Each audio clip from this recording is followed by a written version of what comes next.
Sabah al-Khair, ismi Danielle.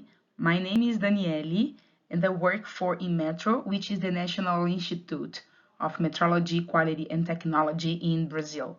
Today, I'm here to talk about the Brazilian labeling program. INMETRO is the executive body of CIMETRO, which is the Brazilian National Metrology Standardization and Industrial Quality System. It is the federal agency responsible for the Brazilian labeling program that I will call PBE, Programa Brasileiro de Etiquetagem in Portuguese. PBE exists since 1984 and become one of the most important strategies to implement the 2001 energy efficiency law in Brazil.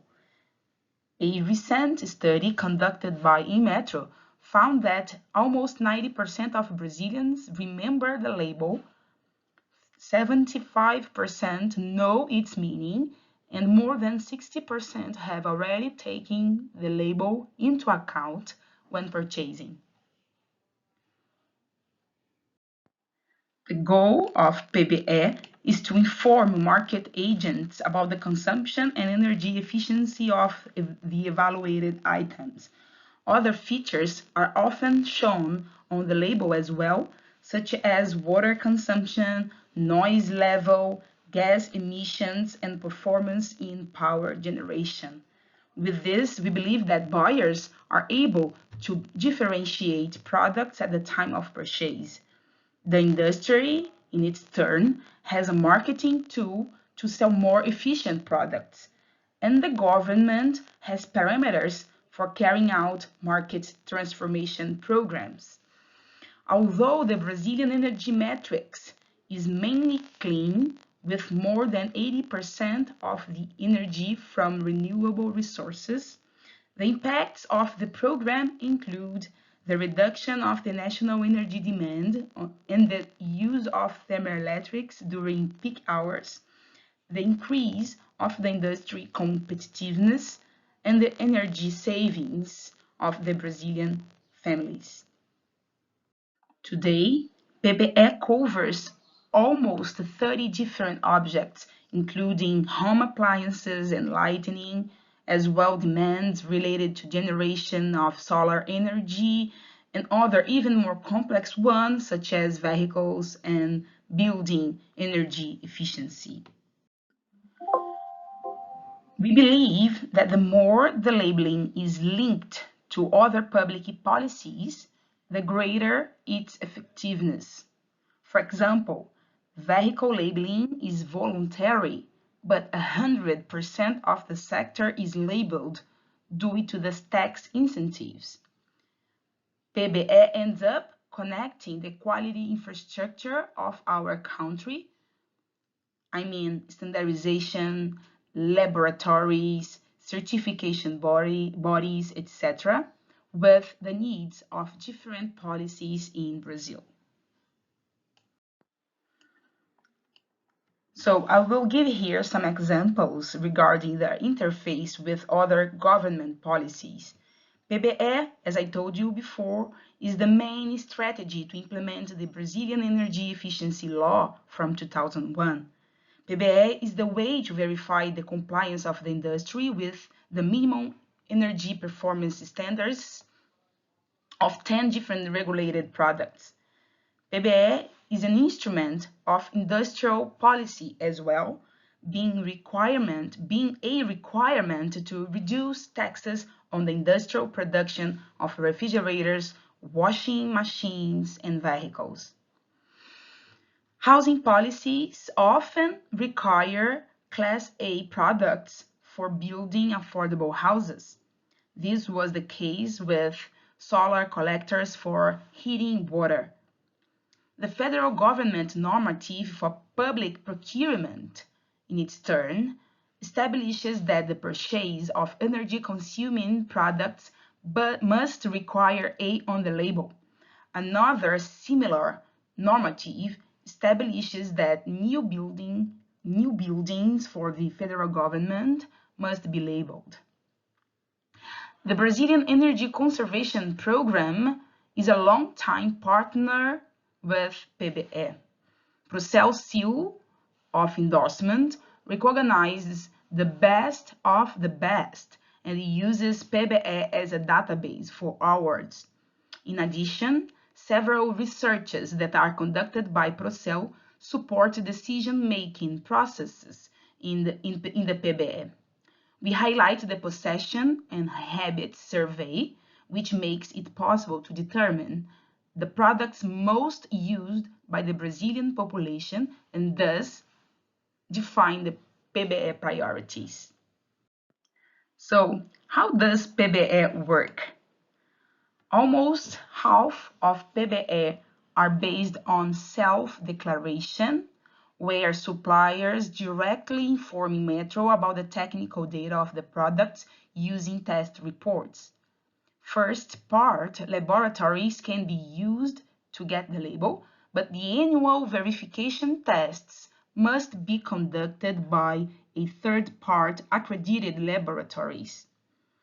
Another half is based on certification, where certification bodies conduct the conformity assessment. The rules for the certification body to select the labs are similar to the self-declaration procedures. Suppliers have to present to INMETRO a certificate of conformity in order to get the label.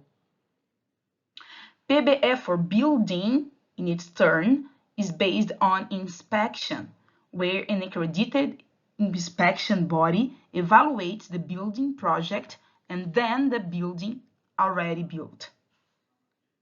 Only after registration with INMETRO, the supplier is authorized to use the label.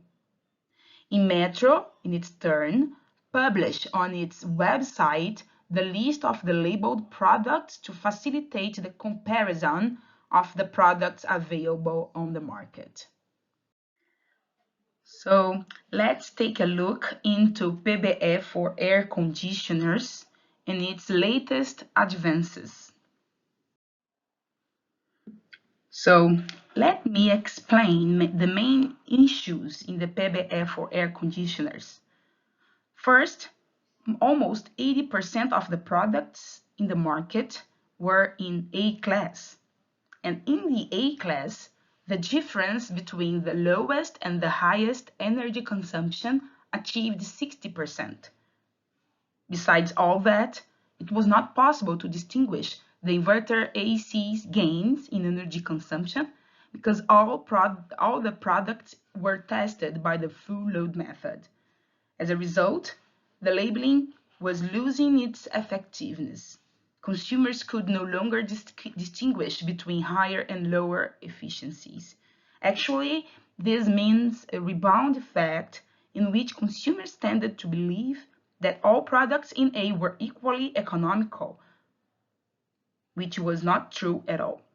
The label was losing its strength to induce the industry to supply more efficient products with higher technology. So, due to all that, we start a process last year to improve the regulation for air conditioners in INMETRO.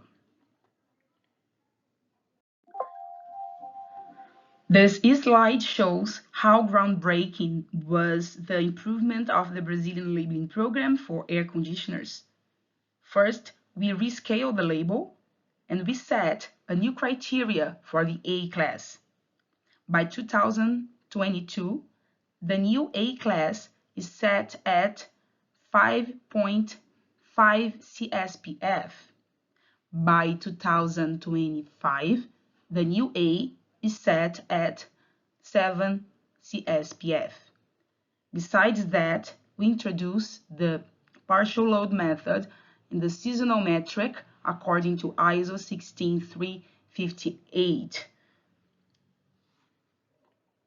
According to the analysis developed by Kigali Network in Brazil, we expect that the energy saving only in 2035 will be equivalent to almost 21% of the projected Brazilian AC consumption.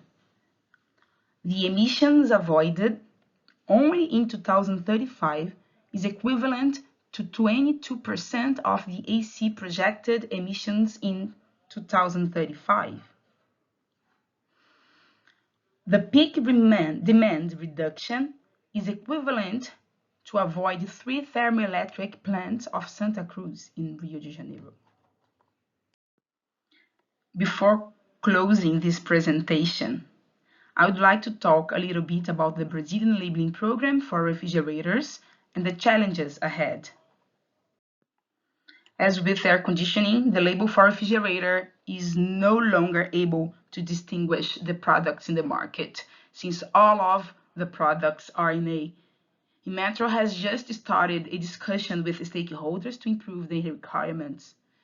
Besides rescaling, another goal is to adopt the new version for the energy consumption test from 2015, since the current regulation requires the 2007 version.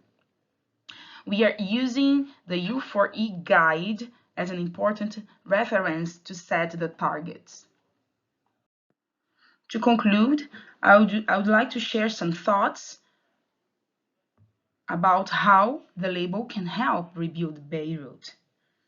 The labeling helps to establish common rules among the players in the construction sector, making the environment more friendly to investments in innovation, with the development and implementation of more efficient technologies.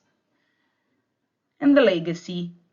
Once labeling has been used successfully for the reconstruction of Beirut, a useful tool, which is the label, is left to market players, including consumers and public policy agents in Lebanon. Thank you for your attention. Shukran. Obrigada. Brazil is rooting for Lebanon, and I hope that today's presentation have contributed to the reflections for the reconstruction of Beirut.